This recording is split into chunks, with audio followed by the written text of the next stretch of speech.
Денеска православната црква ги празнува свештеномаченикот Игнатий, светите маченици Роман, Јаков, Филотеј, Иперихи, Авив, Јулијан и Паригори и преподобниот Лаврентий Печерски.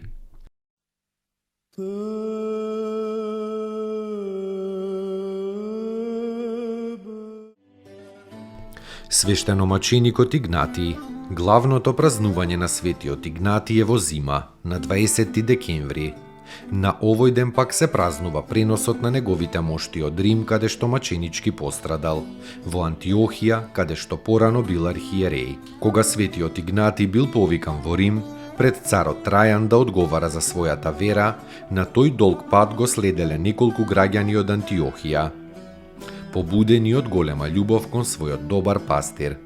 Светителот Божи, бидејќи никогаш не сакал да се одрече од Христовата вера, презирајќи ги сите ласкања и ветувања од царот Трајан, бил осуден на смрт и фрлен во големата арена пред зверовите. Зверовите го растргнале и тој ја предал својата душа на Бога. Тогаш неговите придружници ги собрале растурените коски, ги пренеле во Антиохија и честно ги погребале. Но кога персиците ја зазеле Антиохија, во 6 век моштите на светиот Игнатий повторно биле вратени од Антиохија во Рим. Te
Светите маченици Роман, Јаков, Филотеј, и Перихи, Авив, Јулијан и Паригорий.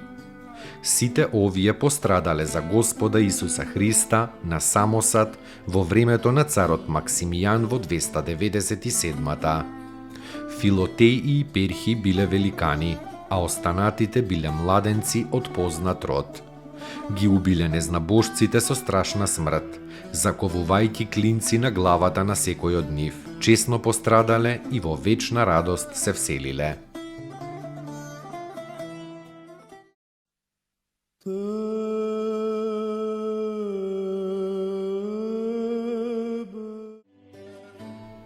Преподобниот Лаврентиј Печерски доброволно го избрал затвореничкиот живот како поранешните затвореници Исаки и Никита, внимателно чувајќи се од ѓаволската измама на која овие двајца во почетокот се предале.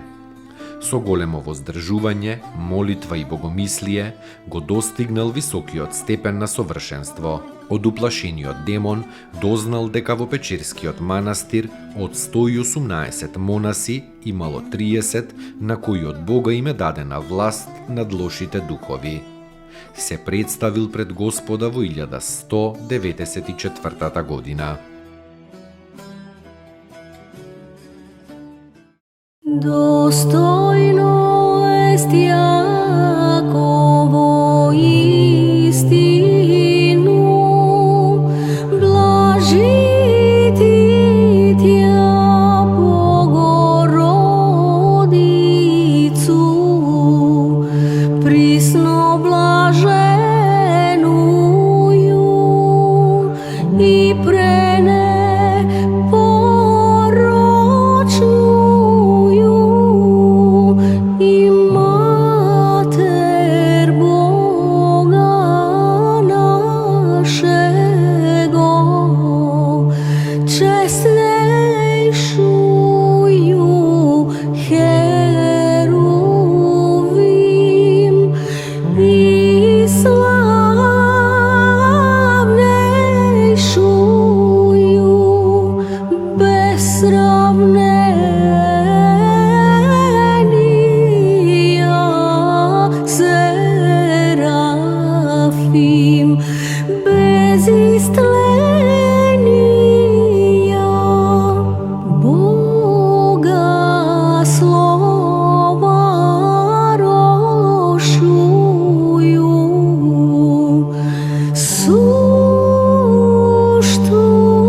Te